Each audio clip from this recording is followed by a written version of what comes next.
And I've been having this problem, like thing don't start. Watch, turn it off, foot on the brake, start, and nothing. I get a battery light, comes on, and no check engine light. But 2007 is250 show you how to jump the starter and make it work. So just leave it on here, leave the keys in here. Let's keep the window down so I don't get locked out. And then you go to the hood, under the hood. So this is the starter relay. It should be purple or black. But you just touch the relay.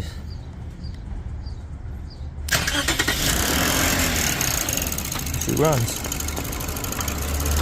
So I couldn't get a better shot earlier. I just realized trying to put the video together, but just pull it off. It's covered with like a purple cover right here. Just pop it off.